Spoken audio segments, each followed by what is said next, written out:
So if I was asked to come to be the other side of Mandar's show, I didn't say that. Mandar, as you may have noticed, is particularly good at talking on his feet, and he only needs a few slides for talk as opposed to me. I need my slides to help me think about what I'm supposed to say. So I'm a bit challenged by this, but it's a challenge anyway. So the idea is we've got a bunch of topics, and we're going to discuss our views. Mandar and Mark Guttman, a friend of ours, did this before, and it worked very well. But if anything, I have this problem because they seem to agree too much. We'll see how this goes. As I said, I like slides, but also so you guys, I have no idea what he's holding, but let's go on. These are the topics, and the people that are supposed to introduce the topics, the names are there to remind me what I'm supposed to do. And so the first topic is the timeline. And I refuse to say 1,000 words because there's a picture available. So the Parkinson's timeline, the idea of how we think of Parkinson's is completely different than it was probably 6 to 8 years ago. And Mandar already showed you a picture that looked like this. You realize that pathology seems to start in the brain stem, the bottom, and the nerve to the nose. So people lose their sense of smell when they start to get constipated at the earliest stages. And then it's over a period of 3 stages before you start to get your Parkinson's symptoms, because now the pathology is up into this nitrate. And then as things continue to progress, if people live long enough, and 50% of them do, you start to get memory problems. So that's a different way of thinking about pathology. As a result, we used to say people take an average of 20 years and separate it up. People go from one side of the disease to the 2 side of the disease to the 2 side of the symptoms together with balance problems. And eventually, again, if they live long enough, they're going to get into cognitive problems. And this is what we thought of Parkinson's disease before.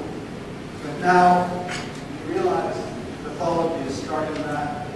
It could be as long as 20 years before people come into our office with impairment when the pathology first starts.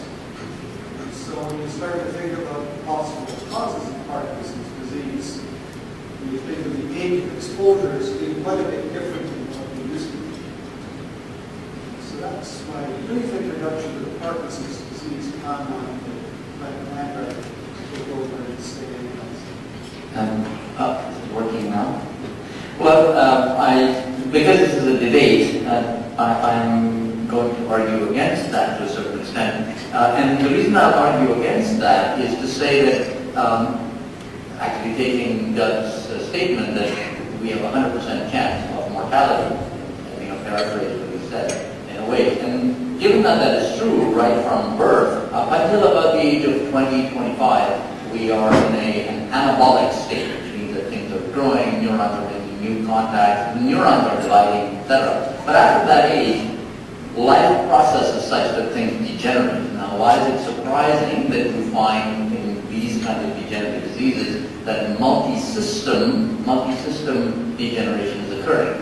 When we define, as I define the classical view of Parkinson's disease, we call it the classical view. Well, that's because James Parkinson's first saw tremor, stiffness, bradykinesia, whatever it is that you can see visibly. You can't see constipation and smell loss and all those other things.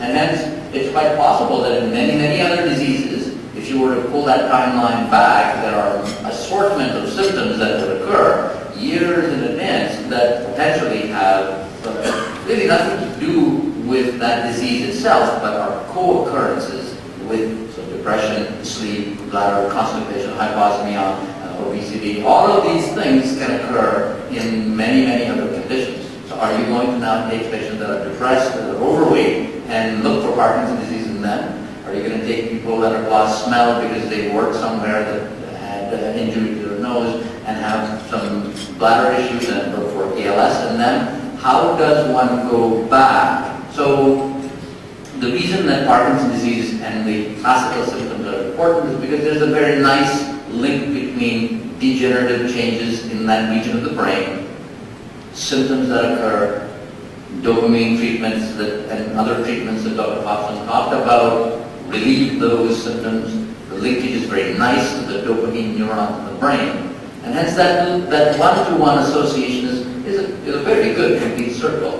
Whereas these other Parkinson's timelines are only of interest in special cases, as we were chatting just at coffee, those that have strong family histories maybe, and etc. So I would argue that these symptoms or other symptoms of the Parkinson's disease timeline are probably to some extent epiphenomena that go along and may not be related to at least disease causation or disease definition. It's a matter of semantics and how you define the disease. That's what I would say. Question? What are we missing before then? If I were to say, well, I've got everything I need prior to that 20-year clinical onset, and now I don't have it, what do I have? Or how has my organism or how has my body biology changed in a way that now it brings on these illnesses? And that, is there any studies done on the prior to clinical onset as to what the body is doing and post clinical onset as to how it's changed?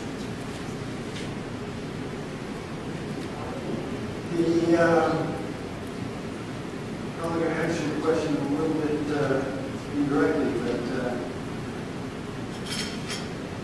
if you take any one individual going through this, they're not going to have everything on them. And what they have is going to depend on their own susceptibilities. So I still see people that would be kind of surprising now, they're well into their disease and they frankly say, I've never had constipation. I have people who've had constipation and it gets better without specific treatment as well, although that would be our common. So there's a very great deal of variety in patients we see. It would be, I think, wrong to assume that everyone like this is the same pattern. I'm not sure I answered your question. Yeah, no, I would say that it's true. And the number of symptoms that people can present with is the variability in doing these kind of epidemiological surveys. So there is, and Doug was saying this in the coffee time, that there are numerous centers that are looking at this Parkinson's at-risk group. But the problem remains, what do you measure? How about the length of your earlobes? Is that going to be of value to measure? Well, why not? Why not? We didn't know 10 years ago that having constipation or jumping legs in sleep has any value until somebody looked at that. And Doug gave an excellent presentation last night saying that, this impulse control disorder that you see in patients with dopamine agonists, well, we were all seeing it in the clinic, most of us that have been in practice 15, 20 years. But until somebody said, well, wait a minute, I took away dopamine agonists and that went away. Maybe it's related. Until then we weren't looking. Now everybody's looking and telling all the patients. So this is the problem with data collection like this. Tomorrow, 10 years later, you've got this huge database of depression, bladder constipation, hypoglycemia, obesity, depression. Okay, that's all there. But there may be 5 other symptoms that we now recognize that the database is incomplete. So you've got to go back. And so population studies like this become very difficult because you don't know what to produce. And then the problem with statistics is that if you spread a wide blanket that includes every possible thing that you can think of, then spurious associations start coming up. And the problem with this kind of work is that people are now saying that, oh, then you must have something that enters through your nose that affects the olfactory bulb. That's why you smell. And then that bug is going to go into the brain. Same thing. That extrapolation has no scientific basis at all. But because you have inputs now into the system, nose and bowel, there's no input for depression, so nobody can link to that. And so these are the dangers that when you do large-scale data gathering where you can finally statistically correlate lots of things. So you're just telling me that you don't know what to look for, until you get to this stage, where you know what to look for, because there we know very clearly that dopamine is lost, dopamine treatment works, dopamine is related to that. Before that, it's going to numbers. So if one was to take everybody who has constipation, scare them a light about government saying, it's like the area of Parkinson's disease, that would be inappropriate because the vast majority of people with constipation don't go on to get Parkinson's.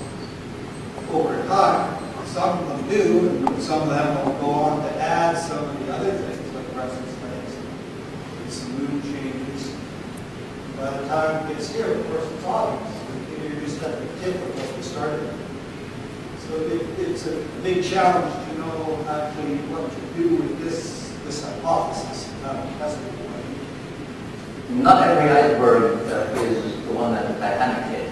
So this is a problem. In conservation, I got in trouble once by saying at a meeting like this that if conservation really were predicted, then all the hospital administrators in my hospital would get Parkinson. That didn't work out well afterwards.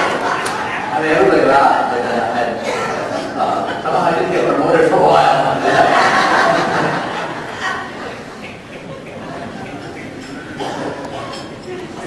Keep going.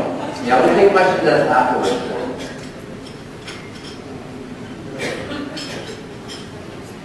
So apparently this is... That's mine. Oh, okay. So we talked briefly when we talked about the classical viewpoint of Parkinson's disease in terms of causation of Parkinson's. And with Stan's questions just now, we have also briefly mentioned that the causation of Parkinson's disease may be linked to some of these other symptoms, and talking about entry of things to your nose or mouth. But in general, at the moment, the etiology or the cause of Parkinson's disease is, to a large extent, well, why not? In most majority of patients that are older, it seems to be in that timeline that Dr. Hobson showed, but anything really can change that. And simply aging causes loss of brain cells. Now, the way I look in my lab at this kind of aging-related cell death is that in all of us, there is a necessity to adapt to environments, whether it's cold or dark or it snows and it's not supposed to. Similarly, in the brain, most of the time, that picture that Doug showed me said that there are 100 billion neurons, and each of these neurons have hundreds and thousands of connections. Well, you can take away a lot of those connections and still keep the structure quite stable. So it's kind of like that game where you have, I don't know the name of the game, but there are blocks that are there and you're supposed to take away blocks and make sure it doesn't fall. Or you usually play that since kids. And the trick is to make sure that you take away the right blocks so the structure still stands. And when you make one mistake and the structure falls down. Well, the nervous system, my feeling is that to a large extent this is what happens over time. Adaptation happens. So there are things that are perturbing the system all the time, whether it's toxins from the air or genetics that you're born with. But at the same time, you're still able to walk that plank and stay in the middle most of the time. Somewhere, either you start off with a plank that's narrow, so that you don't have much room to maneuver, so it might be genetic predisposition. Or it may be that something hits you like a tsunami on the side, that even though the plank is big, you fall off. So you're a boxer, you get hit, etc. So most of the time, the causation of Parkinson's disease is probably so multifactorial that the symptoms that you see in terms of what the patients are manifesting are also then very variable. Some people have more tremor, others are more stiff. So, and then asymmetry that we see. So the causation of Parkinson's disease is most likely this failure to adapt to system being born a particular way with your genetics, and then whatever that you face in the environment, either multiple hits over time or one massive hit like a tsunami, such as boxing or infection from encephalitis. So run-of-the-mill Parkinson's patients, on the other hand, you will not find, so that's you will not find looking like this a specific cause that people are looking at, whether it's a gene, whether it's a toxin, and you will not find this causation of Parkinson's disease, at least the way we're currently doing research. So if you do a Google search for cause of Parkinson's disease, you get 2,300,000 plus hits. And almost all of them say in the first line, which is the only one I read, but most of them is so good. No one knows the cause of Parkinson's disease. So it's still, that's the typical answer. But I do think we do know, as Amanda has very nicely outlined, that it's normal aging, on top of which you have a genetic predisposition to your cells being weaker in some way or more sensitive to certain environmental insults than the person beside you. You also have a genetic predisposition to being protected from some environments. In France, they've done studies on farmers exposed to pesticides, and those that have a certain gene that they know helps detoxify pesticides in humans are less likely to get Parkinson's, even though they report being exposed to the same amount of pesticides as farmers who don't have the gene. So it's a very nice example of the gene-environment interaction in that group. And so it is differing susceptibilities in humans put in different environments with a whole bunch of different causes. So for us to imagine we're going to find the one thing that causes Parkinson's disease would be extremely naive. And I think there's probably hundreds of different causes of Parkinson's disease. And what will probably happen with the genetic information is we're probably going to figure out how to fix a certain genetic type. So maybe 1 or 2, that Part 8 that Amanda mentioned earlier, probably represents up to, in some populations, about 12% of people with Parkinson's. And if you can figure out exactly how to correct the defect that that gene causes, you potentially could stop 12% of people with Parkinson's. Then you still have the other 88% that you still have to figure out how to stop. I'm going to show you one quick cartoon, if you don't mind, to get on a little bit. You have to remember that the system... I'm a bit shocked. I thought I was the only one who was allowed to show. This is just Go ahead. I just found it in one of my presentations as we were talking about genes. That's 14 billion years after the Big Bang. And we've evolved in terms of 14 billion years of our history, and this is how our brains are functioning even now in terms of... But the point being that evolution has had a lot to do with how the system is adapted. And this is interesting that, over the years we've not had pesticides until, a few thousand years or whatever of usage by humanity. So there aren't genes available yet in the system. And yet, this is a very neat study to show that somewhere exposure to that chemical, there's already an adaptation that has occurred to get rid of that toxin. Now, one quick example, I'll give you how it worked for a 3-year-old. My 3-year-old daughter years ago, and we were waiting at a conference that my wife was attending, and we were in Toronto City Hall. And for some odd reason, the taxpayer dollars have been wasted, or decoratively wasted, in hammering nails in the Toronto City Hall. I'm not sure if you've seen against the wall. There's 10,000 big nails that are hammered in some weird art form. Anyway, that's all they are, nails. So what I was having her do, spend time, take a quarter and put it up on top, the topmost, and I'd say, okay, now watch out where you put your hand where the coin is going to come out. And I made sure that every time I put the coin in the same spot, it came out in a different spot every time. And you should be able to catch it because it bounces off differently. Well, this is actually what happens in disease. If you start off at point A, all of those sports are somewhere in that line of nails, and then you drop that coin, and whatever happens to us in our life, this is only about 50 or 60 layers of horizontal nails. In our life cycle, I said that 14, you've got a whole host of bumps that occur. You don't know where the point is going to come out, which is why we define a spectrum around which we say tremor, rigid deep writing, etc. And you've got a whole bunch of possible places that you're going to come out with. I believe I'd be quoting Mark Gutman in the previous talk by saying, at this point, it's complicated.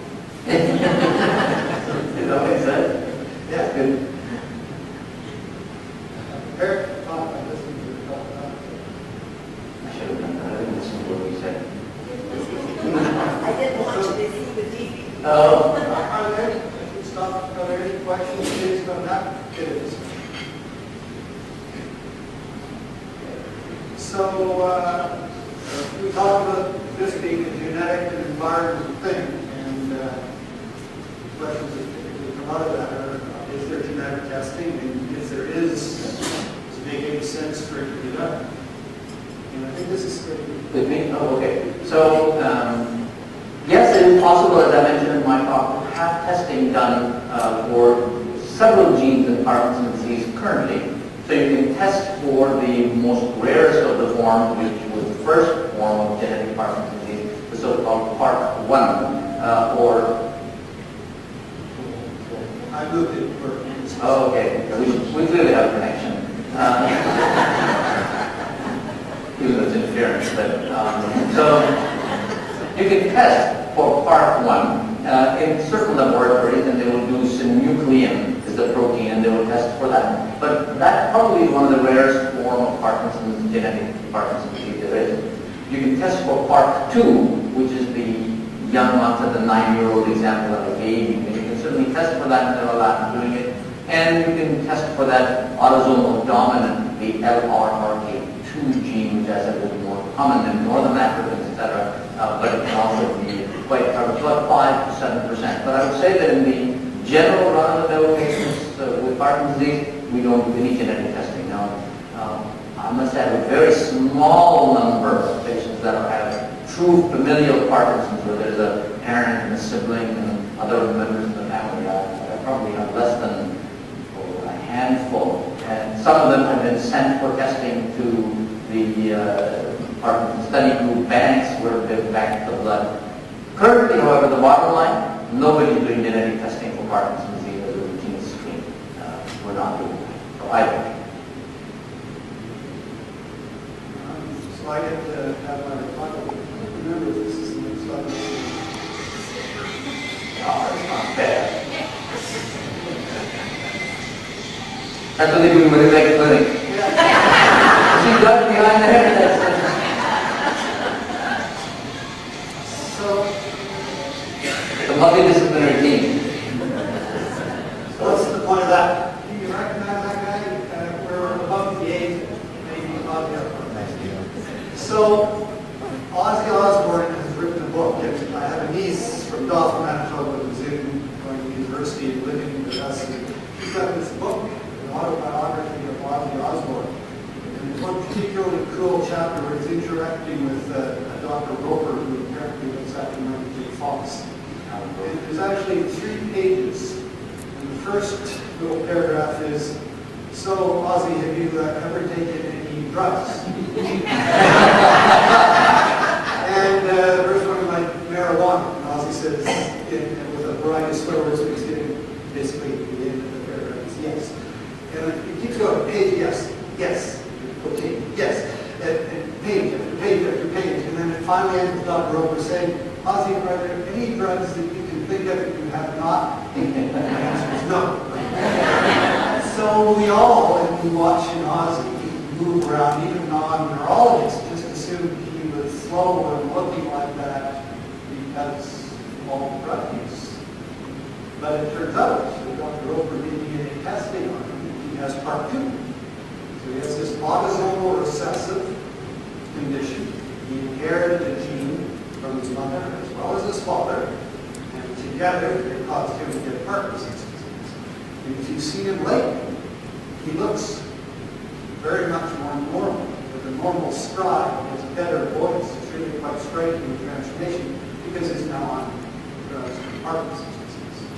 So I never even thought of doing genetic testing on my patients, but when you see that explained in that individual, you start to wonder, well, there's some cases here that you might really want answers for. I think you said that yourself. There are certain cases, but in general, we don't do genetic testing.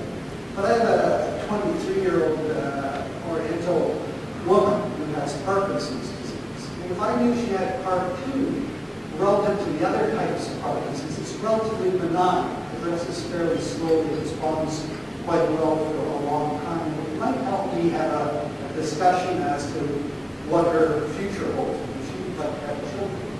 And that's a tough question to have with somebody who's got really bad Parkinson's. But I think for young people, and for people perhaps I don't have anyone quite like Ozzy, but where you have a differential diagnosis explanation, it might be valuable to use.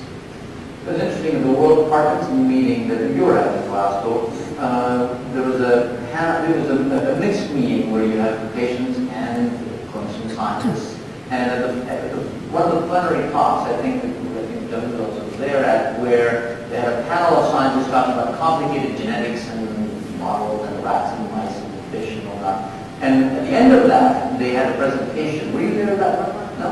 There was a presentation given by a patient who was a filmmaker. Did you see that presentation? I think so. Yeah. Doug came to Glasgow, but didn't at the meeting. You didn't see him at the meeting. Anyway. Go ahead. So this filmmaker actually produced a PBS film. It's my father, my brother, and me. Something like that. I just needed more information to know what it was. And the reason I was saying, and it's worth watching that film. I watched it. It's very well done. There were some things that bothered me about that film and the way it was displayed. I mean, this is an individual who lives in Southern California, wealthy, and all kinds of money and resources, etc. And most of my apartment places are not able to be this way. But his talk was interesting at the end of the genetics panel of 4 or 5 experts. And the reason it was interesting is because this is somebody that is in the media, is well educated, has a father that has Parkinson's, a brother and he's got Parkinson's disease.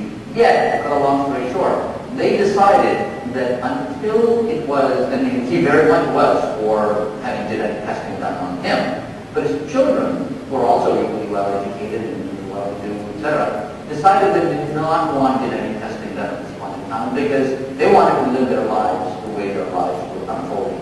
I don't want to know at the age of 20 that, yes, we all have a 100% chance of dying. And the other way of looking at it, my father said to me the other day that, the chance of me living to 77 is 100%. He's 77.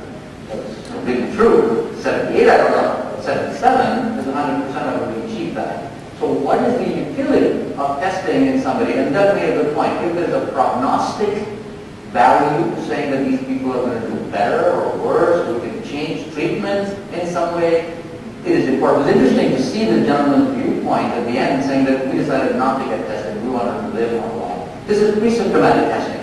This is pre-symptomatic testing. So it's not symptomatic testing. But it's available because before that, one of our colleagues, Oksana Sikorsky, who does genetics in Calgary, said that, for $5,000, you can get your entire genome, or something like that, 5 or 10 or something. You can get your entire genome done now.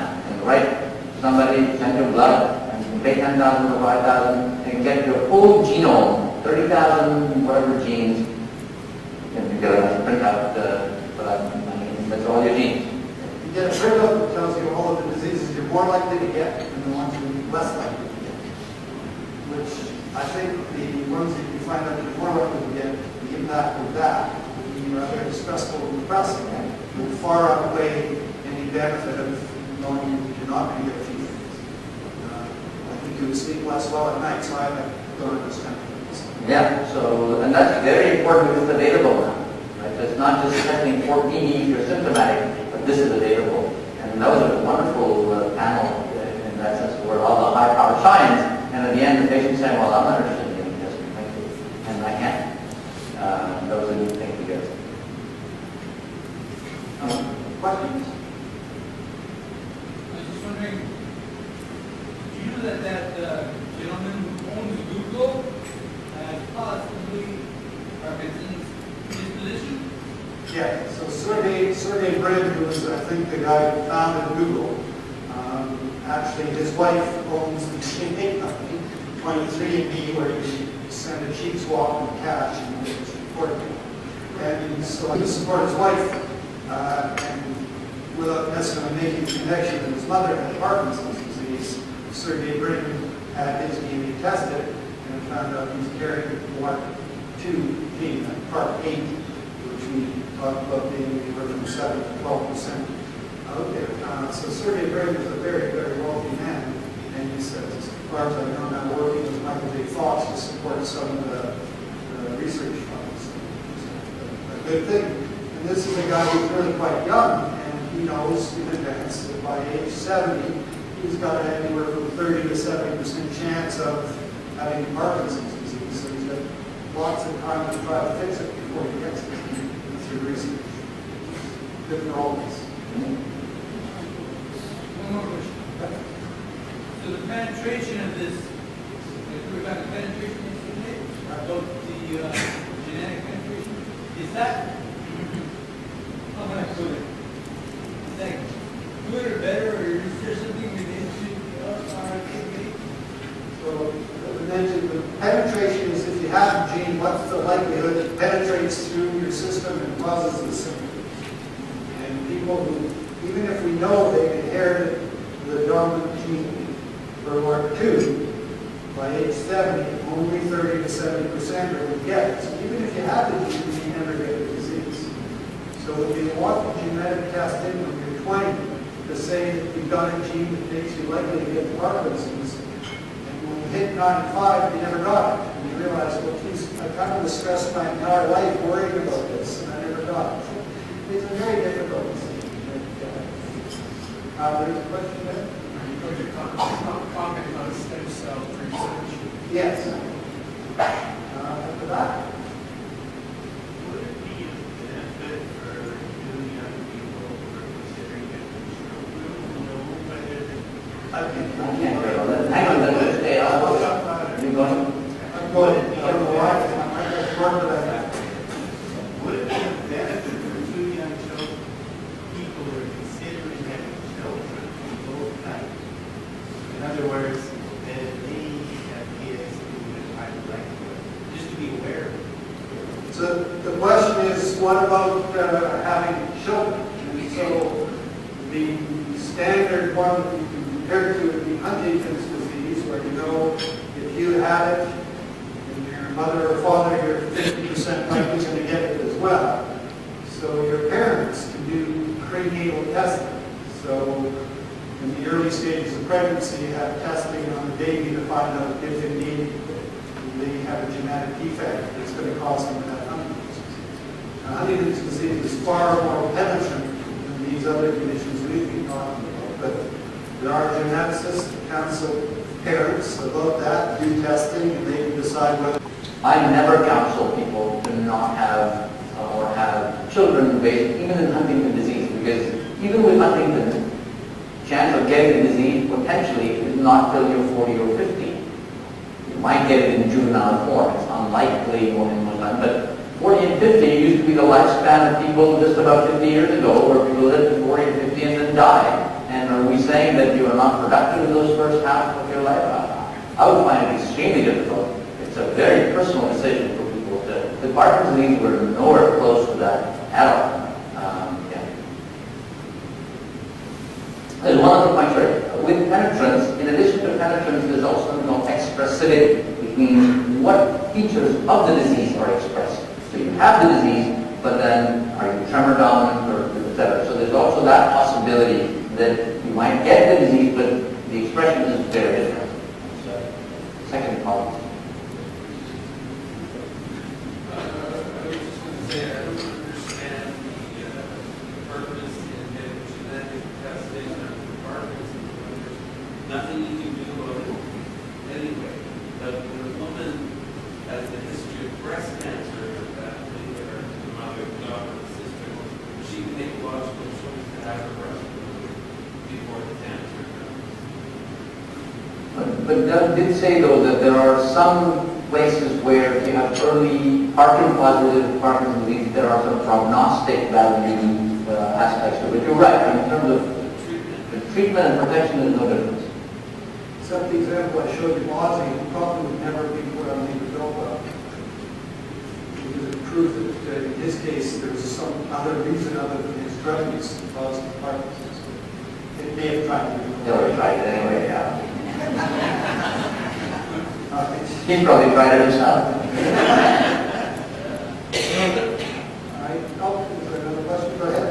Yeah, on that timeline chart, was that an average or could that be compressed a lot as well?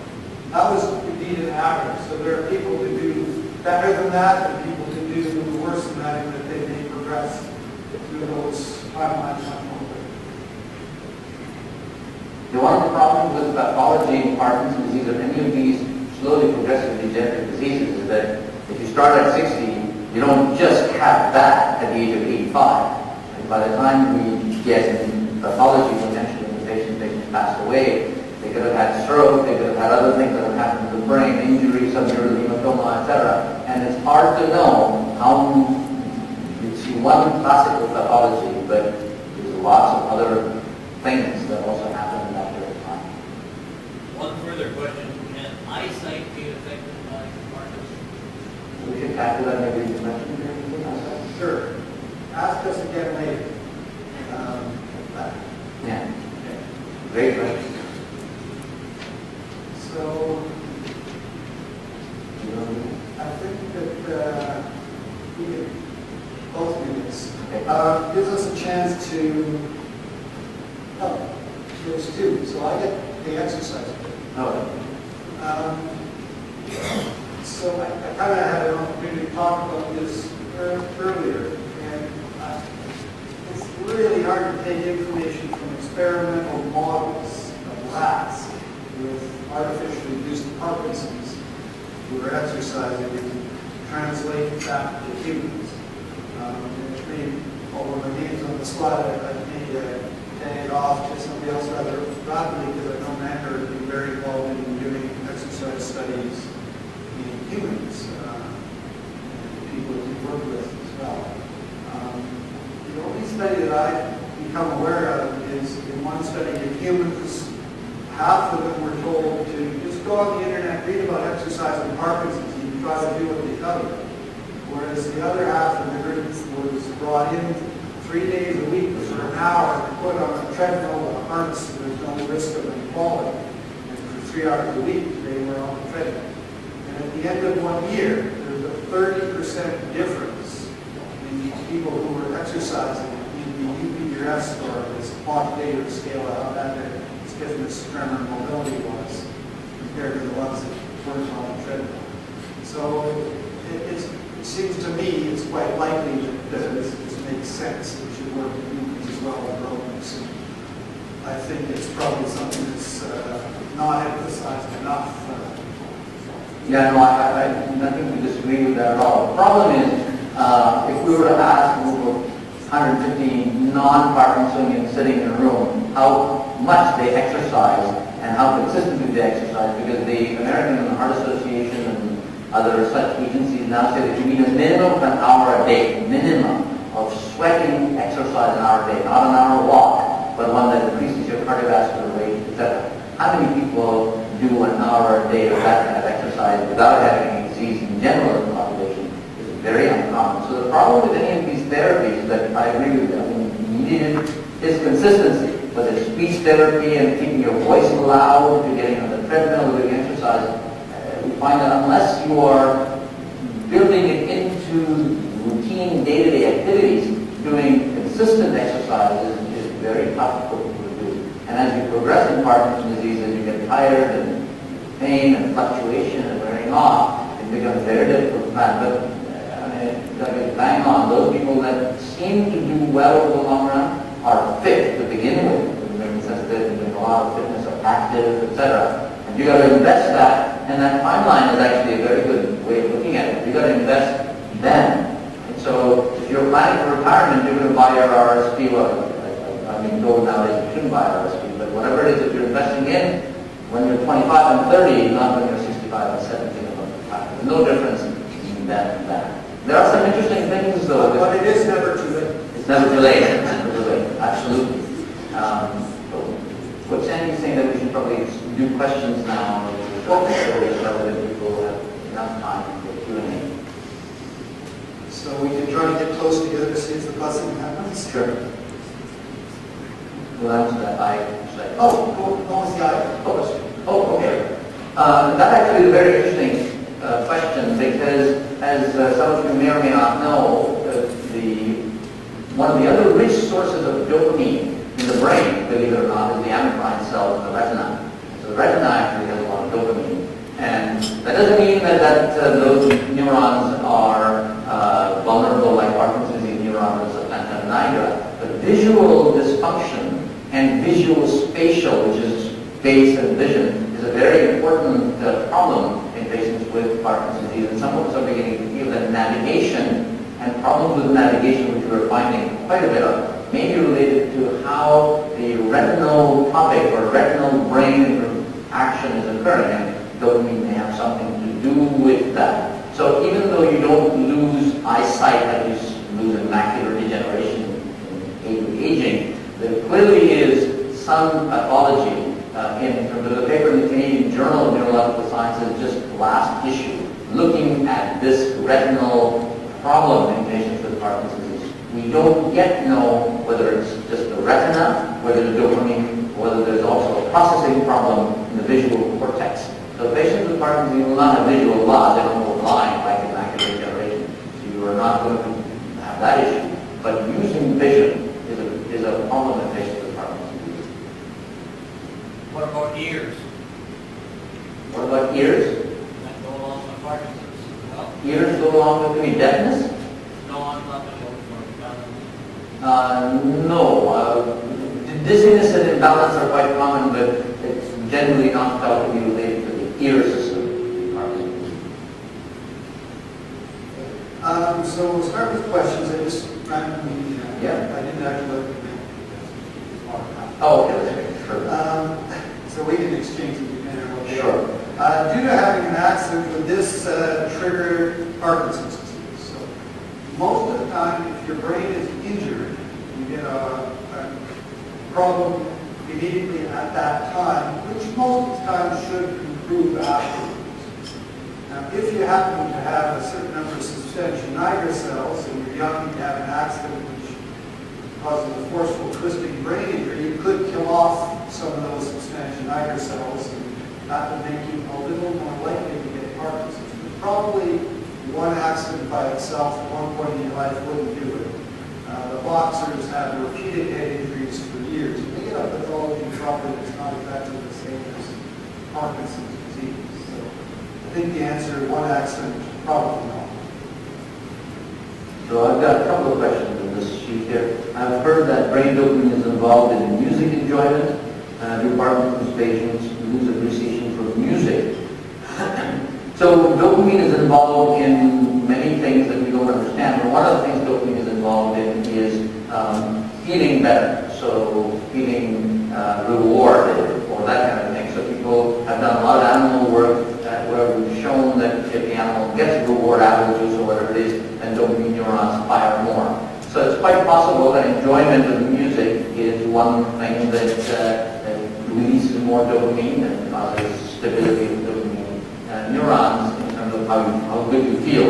I don't think there's any specific literature that I'm aware of that patients with Parkinson's disease lose appreciation for music. We do in fact use beat music such as symphonies from Wagner or drumming music, etc. Not that music. Not sure that's music. But at the same time, getting people to walk rhythmically. So that's the first question. The second question was comment on recent research on PGC1 alpha, the mitochondria producing dopamine. Are you hopeful for it being researched in Canada? Well, the problem with that PGC1 alpha research is this is a gene that is a mitochondrial gene. So inside every cell, there are energy producing units, factories called mitochondria, where glucose and oxygen, etc., are combined together and burned. Fuel is burned basically to make ATP, adenosine triphosphate, which are molecules that make us, the cells, work. And the feeling is that mitochondria don't work very well in Parkinson's disease, and there's energy failure, there's not enough energy, not enough heat, and so if you're cold, the cells die. And this is one of many genes that have been looked at, one of them in that list. This is a mitochondrial gene, and the problem is trying to get any treatment into those cells at the moment is lacking. So I don't think that the idea that mitochondria are involved in Parkinson's disease in some way is new in any way. The discovery of a specific mitochondrial gene was interesting. So far, I don't think that there are therapeutic interventions available for any genes, let alone that one. I'm not sure anybody doing that research in Canada. I'm not aware of that. Related to this? Yes. Okay. Those mitochondria, they were purely mitochondria in the brain, not mitochondria. Not peripheral muscle mitochondria, but brain mitochondria. We know that brain mitochondria are affected by exercise, aerobic exercise increases mitochondria, but I don't know that it increases brain mitochondria. I don't know the answer to that. I don't think that pathological work done in rodents looking at mitochondrial content in terms of, but it may not have anything to do with the number of increase in the mitochondria. It may simply be that the transport gene. The other interesting thing about mitochondria is that Hobson and PDTV that I talked about affects mitochondria. Some of these other genes like Parkinson and etc. are also involved in the mitochondrial transport, and hence people feel that mitochondria have something to do. It makes sense though, right? I mean, if cells need energy and then you're producing units die, cells will